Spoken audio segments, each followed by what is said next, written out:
Ladies and gentlemen, welcome to the match preview for the game between North Melbourne and Collingwood at the dreaded Marvel Stadium on a Saturday night. Not a game you can take lightly. North Melbourne and the Pies in the last 5 odd games have had some very competitive games. We obviously most notably remember last year where North kicked 19-4, 118 to Collingwood's 18-11, 119, coming back from 54 points being the initial margin that the Pies had to overcome. So beyond that, in 2023, that was, I guess you could call that a swimmingly, they swimmingly made their way towards victory. Collingwood, it was 105-70, but prior to that, 2022 round 17, Pies 88 to 81, so a 7-point margin there. And then in 2021, 3 goals of margin. Going back, I'm just looking at this old result here. 2019, round 15, they beat us by 44 points at Marvel, I believe. So that was the year we made it to the prelim final. So I actually don't quite remember that game, whether maybe we had some players out or I'm not too sure. But I digress. Is this the Bruzzy Maynard Cup, ladies and gentlemen? Probably not, because we know that there is allegedly a report that's been tabled for 4 years at $825,000 per year, which is below what he's going to get at any other club. But yeah, that's sort of been the theme of the week. We've been speaking about the way he reacted post-siren. And then after, he whispered something into Flyers' ear after the game. Probably said, they think I'm leaving. So maybe this is a game where he just rubs it in North's face, and maybe this is he on the precipice of all Australian form? I know he's probably got a little bit of work to do, but he's at least heading into that direction to be in the extended squad. I feel like his numbers aren't always going to paint the full picture when it comes to Brayden Maynard, but I think he's having a really good year. A top 5 Copeland Trophy medal type of year. I know there's players like Pendlebury and Sidebottom and Josh and Darcy Cameron. I'm probably missing someone else, but these types of players that are going to have their hand in the top 5 as well. But I think if Bruzzy keeps trending in the direction that he is right now, who knows? What else do we want to talk about? I mean, it's funny. Last year, North Melbourne were winless the game prior to versing us. Someone in the comments said versing is not a word, so I've got to get that out of my vocabulary. Prior to them playing us last year, they won their first game. I forget who it was against, but they won their first game. So it took that momentum in against us, and it seemed to have translated from game to game. This year, they won their second game of the year last week against Richmond. I'm wondering if they can take some sort of momentum into that one. So that's something we need to be mindful of. I think we need to quell their ecstatic energy, their excitability going into this game.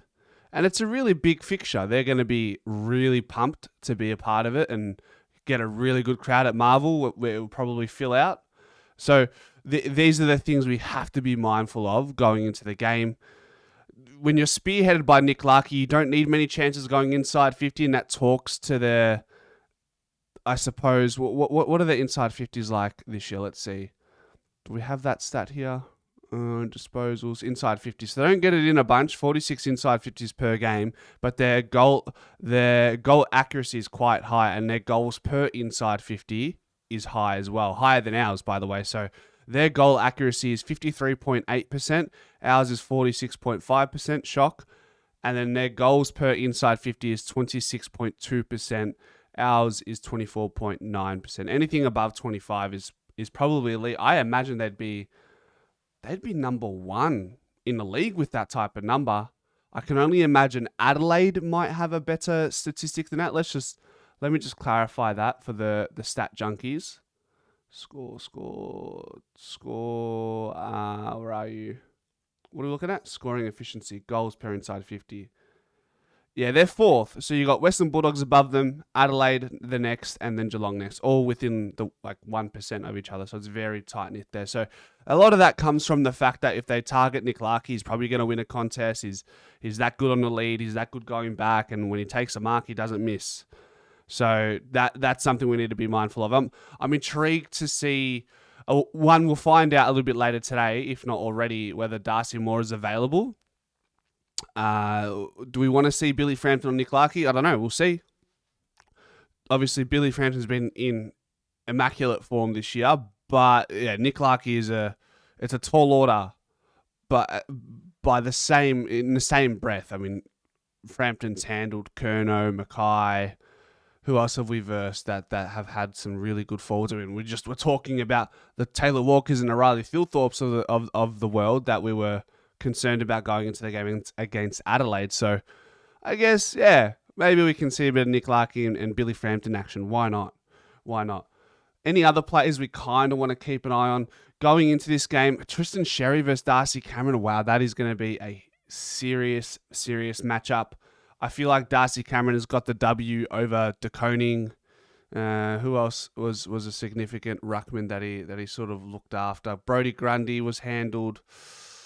I mean, Tom De Koning's the most important one, isn't it? So the next one on his hit list, should be Tristan Sherry, who had a massive game, if I'm not mistaken. Yeah, 150 Supercoach points, 19 disposals, 13 contested possessions, 4 inside 50s, 11 clearances, man. And this guy doesn't rest. 96% of his time is spent in the ruck. And how much time on ground? 87%. So this guy is a workhorse, man. So Darcy Cameron and Mason Cox have got their work cut out, because we know Darcy Cameron spends about 80% of his time in a ruck. So Mason Cox is going to have 15-20% of the job on Tristan Sherry in the ruck duels, because nobody else really comes in and pinch hits for him. Kobe McKercher had his best game for the year against Richmond. 22 touches, 9 contested possessions, a goal, 7 score involvement. So a massive effort from Kobe McKercher. Zerha, 4 goals from 4 shots, which is extremely efficient. And LDU arguably had one of his better games for the year as well. 27 touches, 15 contested possessions, 7 clearances, and 7 score involvements. And they aren't too bad at the middle. They are a positive clearance side, so they usually win that stat. And they had a little bit of centre bounce scoring ascendancy as well, 2-14 against Richmond's 0-0-0 Donuts. So these are the threats we need to be cognizant of going into this game. I don't know. I always say, look for ways to motivate yourself against these type of teams.